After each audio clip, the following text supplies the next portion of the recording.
श्री गणेशाय नमः। आज हम देखेंगे रुद्र संहिता खंड 2 का अध्याय 14। सती की तपस्या से संतुष्ट देवताओं का कैलाश में जाकर भगवान शिव का सत्वन करना। ब्रह्मा जी कहते हैं, नारद, एक दिन मैंने तुम्हारे साथ जाकर पिता के पास खड़ी हुई सती को देखा। वह तीनों लोकों की सारभूता सुंदरी थी। उसके पिता ने मुझे नमस्कार करके तुम्हारा भी सत्कार किया। यह देख लोक लीला का अनुसरण करने वाली सती ने भक्ति और प्रसन्नता के साथ मुझको और तुमको भी प्रणाम किया। नारद, तदंतर सती की ओर देखते हुए हम और तुम दक्ष के लिए दिए हुए शुभ आसन पर बैठ गए। तत्पश्चात मैंने उस विनयशीला बालिका से कहा, सती, जो केवल तुम्हें ही चाहते हैं, तुम्हारे मन में भी एकमात्र जिनकी ही कामना है, उन्हीं सर्वज्ञ जगदीश्वर महादेव जी को तुम पति रूप में प्राप्त करो। शुभे, जो तुम्हारे शिवा दूसरी किसी स्त्री को पत्नी रूप में न तो ग्रहण कर सके हैं, न करते हैं और न भविष्य में ही ग्रहण करेंगे, वे ही भगवान शिव तुम्हारे पति हों। वे तुम्हारे ही योग्य हैं, दूसरे के नहीं। नारद, सती से ऐसा कहकर मैं दक्ष के घर में देर तक ठहरा रहा। फिर उनसे विदा ले मैं और तुम दोनों अपने अपने स्थान को चले गए। मेरी बात को सुनकर दक्ष को बड़ी प्रसन्नता हुई। उनकी सारी मानसिक चिंता दूर हो गई। उन्होंने अपनी पुत्री को परमेश्वरी समझकर गोद में बिठाया। इस प्रकार कुमारोचित सुंदर लीला विहारों से सुशोभित होती हुई भक्त वत्सला सती, जो स्वेच्छा से मानव रूप धारण करके प्रकट हुई थी, कौमारावस्था पार कर गई। बाल्यावस्था बिताकर किंचित युवावस्था को प्राप्त हुई। सती अत्यंत तेज एवं शोभा से संपूर्ण अंगों से मनोहर दिखाई देने वाली लगी। लोकेश दक्ष ने देखा कि सती के शरीर में युवावस्था के लक्षण प्रकट होने लगे हैं। तब उनके मन में यह चिंता हुई कि मैं महादेवी जी के साथ इनका विवाह कैसे करूं। सती स्वयं भी महादेव जी को पाने की प्रतिदिन अभिलाषा रखती थी। अतः पिता के मनोभाव को समझकर वे माता के निकट गई। विशाल बुद्धि वाली सती रूपणी परमेश्वरी शिवा ने अपनी माता वीरणी से भगवान शंकर की प्रसन्नता के निमित्त तपस्या करने के लिए आज्ञा मांगी। माता की आज्ञा मिल गई। अतः दृढ़ता पूर्वक व्रत का पालन करने वाली सती ने महेश्वर को पति के रूप में प्राप्त करने के लिए अपने घर पर ही उनकी आराधना आरंभ की। अश्विन मास में नंदा प्रतिपदा, षष्ठी और एकादशी तिथियों में उन्होंने भक्ति पूर्वक गुड़, भात और नमक चढ़ाकर भगवान शिव का पूजन किया और उन्हें नमस्कार करके उसी नियम के साथ उस मास को व्यतीत किया। कार्तिक मास की चतुर्दशी को सजा कर रखे हुए मालपुआ और खीर से परमेश्वर शिव की आराधना करके वे निरंतर उनका चिंतन करने लगी। मार्गशीर्ष मास के कृष्ण पक्ष की अष्टमी तिथि को तिल, जौ और चावल से हर की पूजा करके ज्योतिर्मय दीप दिखाकर अथवा आरती करके सती दिन बिताती थी। पौष मास के शुक्ल पक्ष की सप्तमी को रात भर जागरण करके प्रातः काल खिचड़ी का नैवेद्य लगा वे शिव की पूजा करती थी। माघ की पूर्णिमा को रात में जागरण करके सवेरे नदी में नहाती और गीले वस्त्र से ही तट पर बैठकर भगवान शंकर की पूजा करती थी। फागुन मास के कृष्ण पक्ष की चतुर्दशी तिथि को रात में जागरण करके उस रात्रि के चारों पहरों में शिव जी की विशेष पूजा करती और नटों द्वारा नाटक भी कराती थी। चैत्र मास के शुक्ल पक्ष की चतुर्दशी को वे दिन रात शिव का स्मरण करती हुई समय बिताती और ढाक के फूलों तथा दवनों से भगवान शिव की पूजा करती थी। वैशाख शुक्ल तृतीया को सती तिल का आहार करके रहती और अन्य जौ के भात से रुद्रदेव की पूजा करके उस महीने को बिताती। ज्येष्ठ की पूर्णिमा को रात में सुंदर वस्त्रों तथा भटकटैया के फूलों से शंकर जी की पूजा करती। वे निराहार रहकर ही वह मास व्यतीत करती। आषाढ़ के शुक्ल पक्ष की चतुर्दशी काले वस्त्र और भटकटैया के फूल से वे रुद्रदेव का पूजन करती थी। श्रावण मास की शुक्ल पक्ष की अष्टमी एवं चतुर्दशी को वे यज्ञोपवीतो वस्त्रों तथा कुश की पवित्री से शिव की पूजा करती थी। भाद्रपद मास के कृष्ण पक्ष की त्रयोदशी तिथि को नाना प्रकार के फूलों और फलों से शिव का पूजन करके सती चतुर्दशी तिथि को केवल जल का आहार किया करती थी।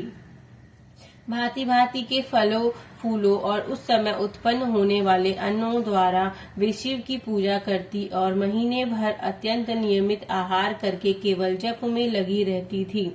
सभी महीनों में सारे दिन सती शिव की आराधना में ही संलग्न रहती थी। अपनी इच्छा से मानव रूप धारण करने वाली वे देवी दृढ़ता पूर्वक उत्तम व्रत का पालन करती थी। इस प्रकार नंदा व्रत को पूर्ण रूप से समाप्त करके भगवान शिव के अन्य भाव रखने वाली सती एकाग्रचित हो बड़े प्रेम से भगवान शिव का ध्यान करने लगी तथा उस ध्यान में ही निश्चल भाव से स्थित हो गई।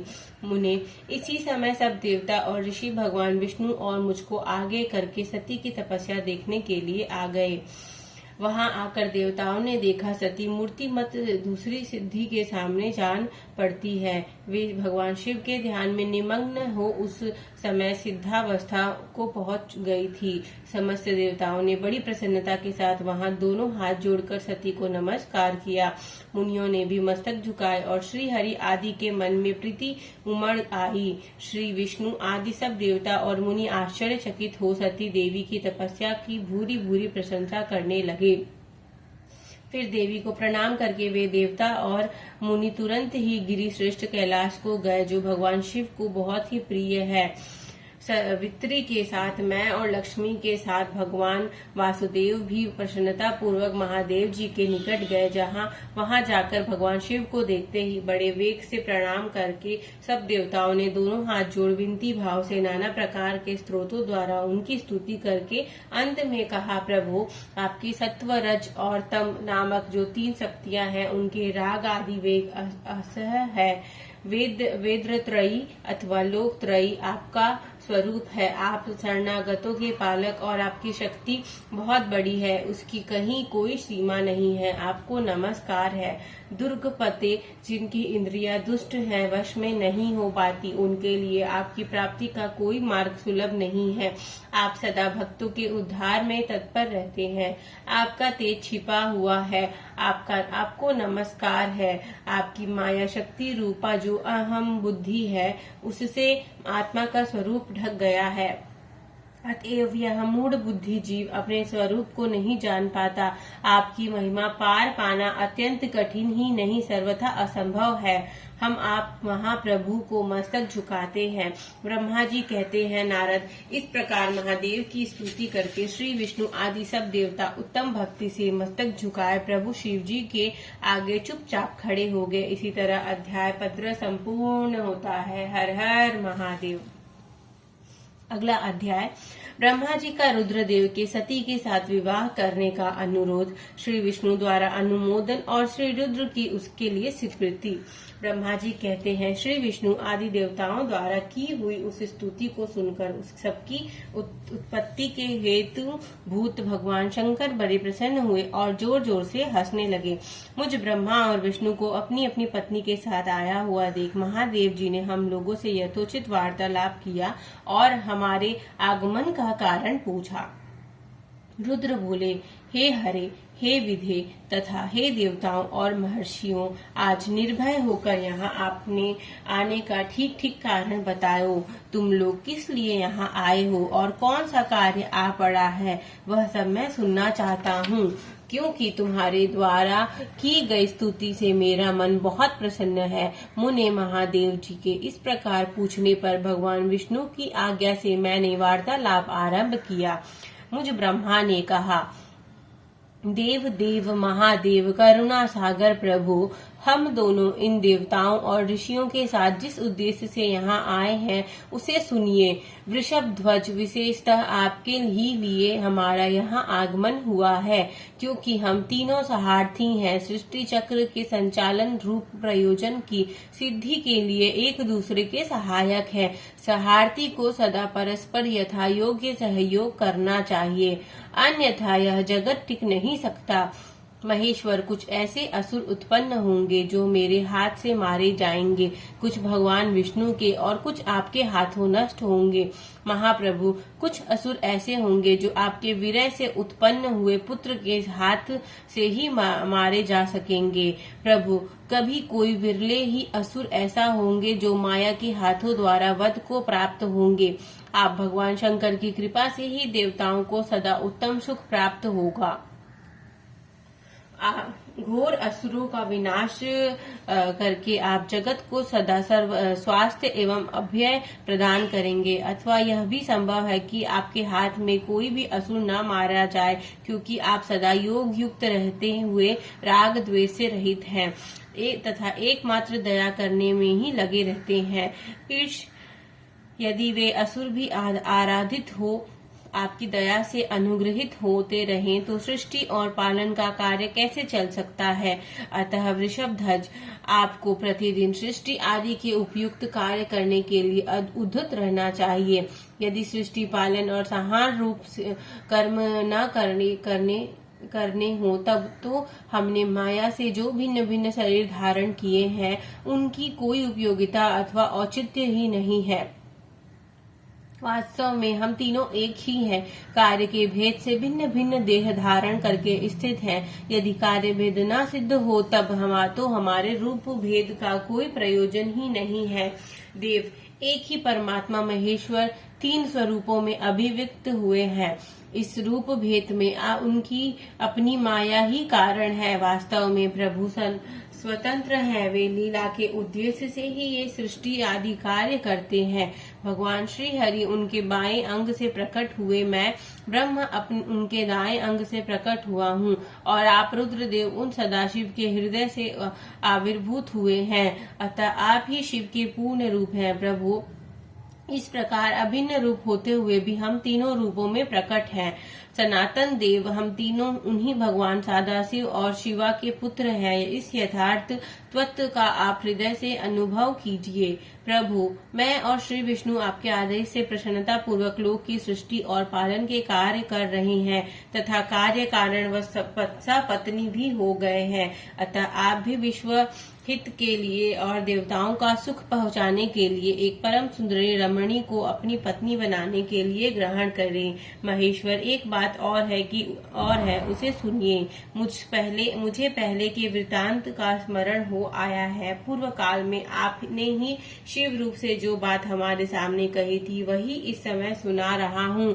आपने कहा था, ब्रह्मन, मेरा ऐसा ही उत्तम रूप तुम्हारे अंग विशेष ललाट से प्रकट होगा, जिसकी लोक में रुद्र नाम से प्रसिद्धि होगी। तुम ब्रह्मा सृष्टिकर्ता हो गए, श्री हरि जगत का पालन करने वाले हुए, और मैं सगुण रुद्र रूप होकर संहार करने वाला होऊंगा। एक स्त्री के साथ विवाह करके लोक के उत्तम कार्य की सिद्धि करूंगा। अपनी कही हुई इस बात को याद करके आप अपनी ही पूर्व प्रतिज्ञा को पूर्ण कीजिए। स्वामी, आपका यह आदेश है कि मैं सृष्टि करूं, श्री हरि पालन करे और आप स्वयं संहार के हेतु बनकर प्रकट हो। सो आप साक्षात शिव ही संहार कर्ता के रूप में प्रकट हुए हैं। आपके बिना हम दोनों अपना अपना कार्य करने में समर्थ नहीं है। अतः आप एक ऐसी कामिनी को स्वीकार करें जो लोक हित के कार्य में तत्पर रहे। शंभु, जैसे लक्ष्मी भगवान विष्णु की और सावित्री मेरे सहधर्मिणी है, उसी प्रकार आप इस समय अपनी जीवन सहचरी प्राण वल्लभ को ग्रहण करें। मेरी यह बात सुनकर लोकेश्वर महादेव जी के मुख पर मुस्कुराहट दौड़ गई। वे श्री हरि के सामने मुझसे इस प्रकार बोले।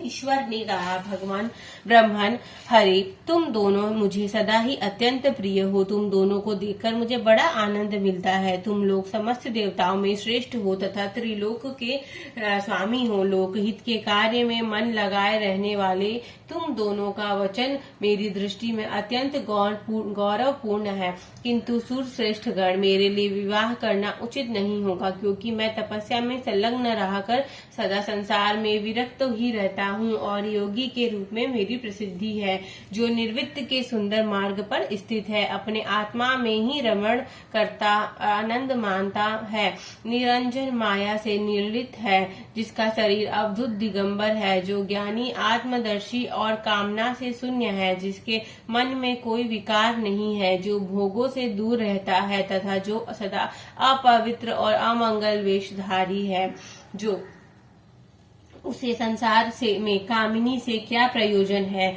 यह इस समय मुझे बताओ तो सही। मुझे तो सदा केवल योग में लगे रहने पर ही आनंद आता है। ज्ञानहीन पुरुष ही योग को छोड़कर भोग को अधिक महत्व देता है। संसार में विवाह अब करना, पराये बंधन में बंधना, इसे बहुत बड़ा बंधन समझना चाहिए। इसलिए मैं सत्य सत्य कहता हूँ, विवाह के लिए मेरे मन में थोड़ी सी भी अभिरुचि नहीं है। आत्मा ही अपना उत्तम अर्थ और स्वार्थ है उसका भली भांति चिंतन करने के कारण मैं लौकिक स्वार्थ में प्रवृत्त नहीं होती। तथापि जगत के हित के लिए तुमने जो कुछ कहा है उसे करूंगा। तुम्हारे वचन को गरिष्ठ मानकर अथवा अपनी कही हुई बात को पूर्ण करने के लिए मैं अवश्य विवाह करूंगा, क्योंकि मैं सदा भक्तों के वश में रहता हूँ। परंतु मैं जैसी नारी को प्रिय पत्नी के रूप में ग्रहण करूंगा और जैसी शर्त के साथ करूंगा उसे सुनो। हे ब्राह्मण, मैं जो कुछ कहता हूँ वह सर्वथा उचित ही है। जो नारी मेरे तेज को विभाग पूर्वक ग्रहण कर सके, जो योगिनी तथा इच्छानुसार रूप धारण करने वाली हो, उसी को तुम पत्नी बनाने के लिए मुझे बताओ। जब मैं योग के तप पर रहूं तब उसे भी योगिनी बनकर रहना होगा। जब मैं काम सक्त हूँ तब उसे भी कामिनी के रूप में ही मेरे पास रहना होगा। वेद वेत्ता विद्वान जिन्हें अविनाशी बतलाते हैं, उन ज्योति स्वरूप सनातन शिवा का मैं सदा चिंतन करता हूँ और करता रहूंगा। ब्राह्मण, उन सदाशिव के चिंतन में जब मैं न लगा हूँ तभी उस भामिनी के साथ मैं समागम कर सकता हूँ। जो मेरे शिव चिंतन में विघ्न डालने वाली होगी वह जीवित नहीं रह सकती। उससे अपने जीवन से हाथ धोना पड़ेगा। तुम विष्णु और तीनों ही ब्रह्म स्वरूप शिव के अंशभूत हो है, अतः महाभाग गण हमारे लिए उनका निरंतर चिंतन करना ही उचित है। कमलासन उनके चिंतन के लिए ही मैं बिना विवाह के भी रह लूंगा, किंतु उनका चिंतन छोड़कर विवाह नहीं करूंगा। अतः तुम मुझे ऐसी पत्नी प्रदान करो जो सदा मेरे कर्मों के अनुकूल चले। ब्राह्मण, उसमें भी मेरी एक और शर्त है, उसे तुम सुनो। यदि उस स्त्री का मुझ पर और मेरे वचन पर अविश्वास होगा तो मैं उसे त्याग दूंगा। उनकी यह बात सुनकर मैंने और श्री हरि ने मंद मुस्कान के साथ मन ही मन प्रसन्नता का अनुभव किया। फिर मैंने विनम्र होकर बोला, नाथ महेश्वर प्रभु, आपने जैसी नारी की खोज आरंभ की है वैसी ही स्त्री के विषय में मैं आपको प्रसन्नता पूर्वक कह रहा हूँ। साक्षात सदाशिव की धर्म पत्नी जो उमा है, वे ही जगत का कार्य सिद्ध करने के लिए भिन्न भिन्न रूप में प्रकट हुई हैं। प्रभु, सरस्वती और लक्ष्मी ये दो रूप धारण करके वे पहले ही यहाँ आ चुकी हैं। इनमें लक्ष्मी तो श्री विष्णु की प्राण वल्लभा हो गई हैं और सरस्वती मेरी। अब हमारे लिए वे तीसरा रूप धारण करके प्रकट हुई हैं। प्रभु, लोकहित का कार्य करने की इच्छा वाली देवी शिवा दक्ष पुत्री के रूप में अवतरण हुई है। उनका नाम सती है। सती ही ऐसी भार्या हो सकती हैं जो सदा आपके लिए हितकारिणी हो।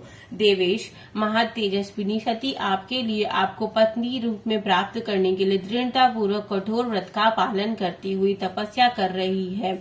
महेश्वर, आप उन्हें वर देने के लिए जाइए, कृपा कीजिए और बड़ी प्रसन्नता के साथ उन्हें उनकी तपस्या के अनुरूप वर देकर उनके साथ विवाह कीजिए। शंकर भगवान विष्णु की मेरी तथा इन संपूर्ण देवताओं की यही इच्छा है। आप अपनी शुभ दृष्टि से हमारी इस इच्छा को पूर्ण कीजिए, जिससे हम आदर पूर्वक उत्सव को देख सके। जैसा होने से तीनों लोग को सुख देने वाला परम मंगल होगा और सबकी सारी चिंता मिट जाएगी, इसमें संशय नहीं है। तदंतर मेरी बात समाप्त होने पर लीला विग्रह धारण करने वाले भक्त वत्सल महेश्वर से मधुसूदन अच्युत ने इसी का समर्थन किया। तब भक्तवत्सल भगवान शिव ने हंसकर कहा, बहुत अच्छा, ऐसा ही होगा। उनका ऐसा कहने पर हम दोनों उनसे आज्ञा ले अपनी पत्नी तथा देवताओं और मुनियों के साथ अत्यंत प्रसन्न हो अपने अभीष्ट स्थान को चले गए। इसी तरह अध्याय 16 संपूर्ण होता है। हर हर महादेव की जय। काशी विश्वनाथ की जय। महाकाल की जय। पार्वती पते की जय। हर हर शंभू। ओम जय शिव ओंकारा। प्रभु हर शिव ओंकारा। ब्रह्मा विष्णु सदा शिव। ब्रह्मा विष्णु सदा शिव। अर्धांगी धारा। ओम जय शिव ओंकारा। एकानन चतुरानन पंचानन राजे। हंसासन गरुड़ासन वृषवाहन साजे। ओम जय शिव ओंकारा। दो भुज चार चतुर्भुज 10 भुज अति सोहे। त्रिगुण रूप निरख का त्रिभुवन जन मोहे। ओम जय शिव ओंकारा।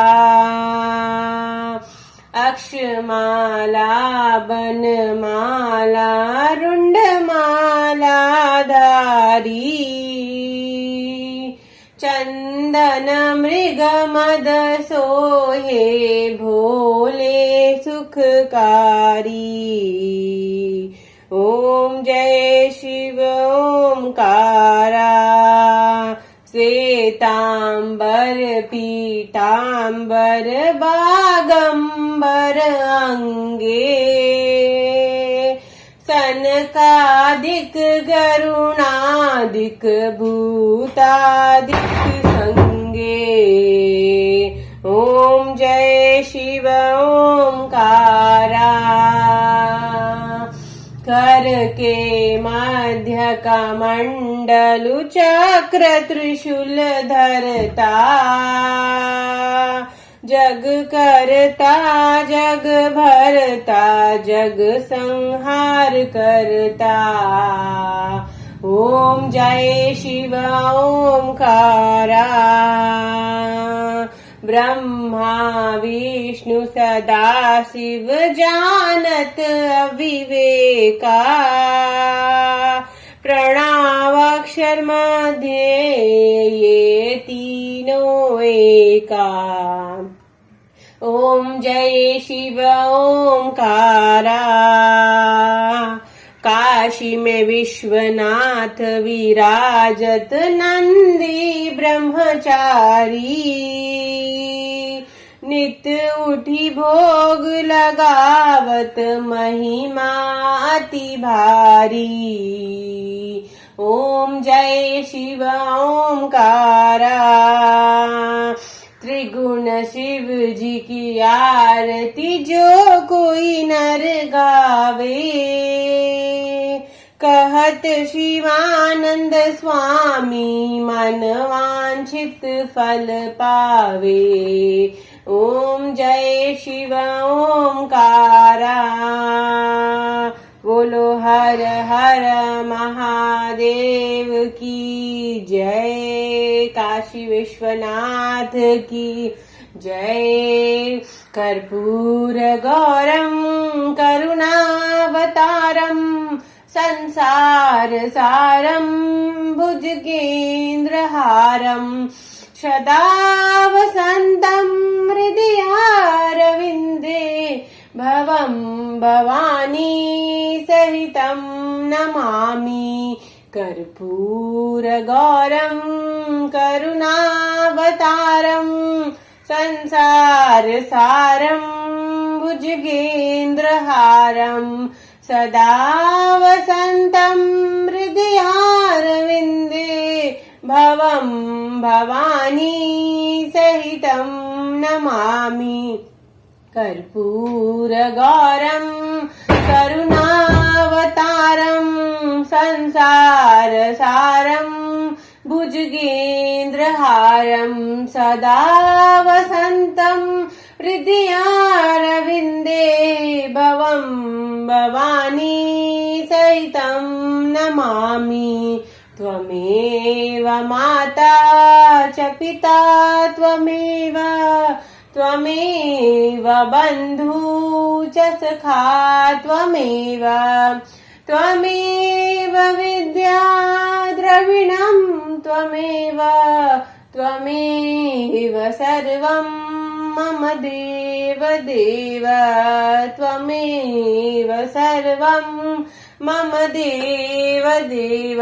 बोलो हर हर महादेव की जय। पार्वती पते की जय। हर हर शंभू।